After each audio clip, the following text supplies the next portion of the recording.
सत्संग से सोधी आवे, नहीं जीव 84 में जावे। सत्संग से सोधी आवे, नहीं जीव 84 में जावे।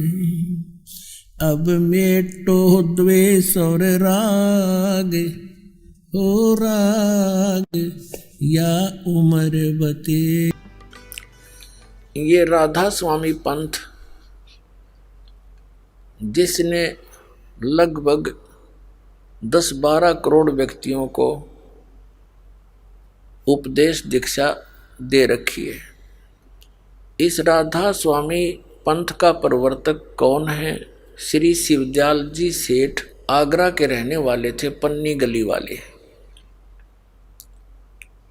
और श्री शिवदयाल जी के शिष्य हुए हैं श्री जयमल सिंह जी, जिन्होंने ब्यास नदी के किनारे पंजाब के अंदर एक आश्रम की स्थापना की। श्री जयमल सिंह जी के शिष्य हुए हैं श्री सावण सिंह जी, जो उनके उत्तराधिकारी माने जाते हैं। श्री सावण सिंह जी के शिष्य हुए हैं श्री बलोचिस्तानी शाह मस्ताना सच्चा सौदा सिरसा वाले। तो सच्चा सौदा सिरसा में बेगू रोड के ऊपर श्री खेमा मल सिंह जी अर्थात बलोचिस्तानी शाह मस्ताना ने डेरा स्थापित किया। और उससे फिर जगमाल वाली एक ब्रांच बन गई। हिसार में गंगवा शहर है, इसमें भी, इसके आसपास गांव में भी उसी के एक ब्रांच है।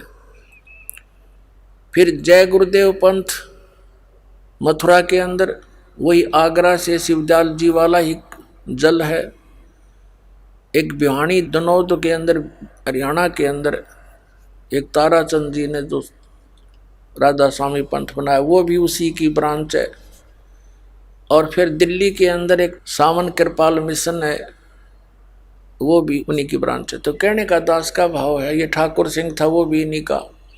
कहने का भाव ये है कि इस शिवदयाल जी के ज्ञान के आधार से, उन्हीं 5 नामों के आधार से ये सभी साधना कर रहे हैं। और सच्चा सौदा सिरसा वालों ने थोड़ी सी चतुरता कर दी, क्योंकि बहुत से व्यक्तियों ने उनको टोका कि भी तुम 5 नाम काल के हैं, ओंकार, रंकार, ज्योत निरंजन, सतनाम, ये, और तुम बात करो सतलोक की। तो उन्होंने चतुरता दिखा दी, नाम बदल लिए अपने आप। उसके हेड ऑफिस से तो चल रहे हैं 5 नाम, इन्हें खुद अपने नारे धर लिए, अकाल मूर्त सब स्वरूपी राम सतपुरुष। अरे इस अकाल मूर्त सब स्वरूपी राम सतपुरुष को तो हमने पाना है। सतपुरुष कहो चाहे अकाल मूर्त कहो चाहे सब स्वरूपी राम कहो, ये सतपुरुष के उपमात्मक नाम है। जैसे जल कहो, नीर कहो चाहे पानी कहो। अब उस जल नीर पानी को तो हमने पाना है। जल नीर पानी, जल नीर पानी, जल नीर पानी करता रहे सारा जीवन, क्या प्राप्ति होगी? अब जल कहाँ है पृथ्वी में?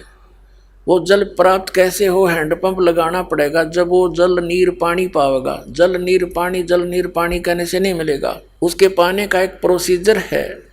उस प्रोसेस को अपनावें, बोकी मारें, पाइप लावें, हैंडपंप लगावें, जब वो जल पानी नीर जब मिलेगा। तो ऐसे ये सतनाम का 2 अक्षर का जो मंत्र है, ये बोकी का काम करेगा। श्वास ओ श्वास से सिमरण करना है। और जब इसकी कमाई पूरी हो जाएगी, जैसे बोकी लगाते हैं, मिट्टी बाहर फेंकते हैं, फिर बोकी मारते हैं, मिट्टी बाहर फेंकते हैं, और पाइप को नीचे डालते रहते हैं। जब पानी के ऊपर पहुंच जाता है पाइप का निचला सिरा, तो उसके बाद उस बोकी का फंक्शन खत्म हो गया, पाइप लोअर हो गया और बोकी ने अपना काम कर दिया। यानी सतनाम का जो काम है वो समझ लो इस बोकी जितना है। सतनाम का जो श्वास, वो श्वास से सिमरण हम करेंगे। और बोकी मार के पाइप भी डाल दी, पानी के पास पहुंच गया एंड उसका निचला सिरा पाइप का, लेकिन एंड पंप नहीं लगा ऊपर, तो भी यूजलेस है। तो सतनाम और फिर ये सारनाम हैंड पंप समझ लो, ऊपर की मशीन, और सतनाम के बिना वह मशीन यूजलेस, और उस मशीन बिना वो सतनाम यूजलेस, यानी पाइप यूजलेस। तो इनका कॉम्बिनेशन है।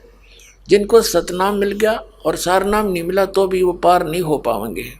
लेकिन ऐसी बात नहीं है किसी कारण से वैसे तो इस नाम से जुड़ने के बाद अकाल मृत्यु जीव की नहीं हो सकती। किसी कारण से नाम खंडन हो जाने से काल का दाव लग भी जाता है तो मनुष्य जीवन तुरंत मिलेगा। अब ये गारंटी बात समझ लेना। और 10वें महीने फिर आ लेगा आश्रम में अपनी माँ की गोद में, और फिर नए सिरे तो फिर भक्ति शुरू हो जाएगी।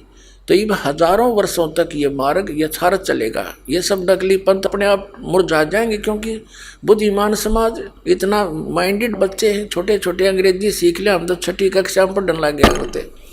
तो अब तो ऐसे बुद्धिमान बच्चे तुरंत समझेंगे, छोड़ कर उनको पाखंडियों को आप आ बैठेंगे यहाँ पर। और हजारों वर्षों तक चलेगा ये मार्ग, हजारों वर्षों तक। और इसमें करोड़ों अरबों की संख्या में पार होंगे, जैसे नियमित और इस भक्ति को करते रहेंगे, सतलोक चले जाएंगे बगैर किसी बाधा के।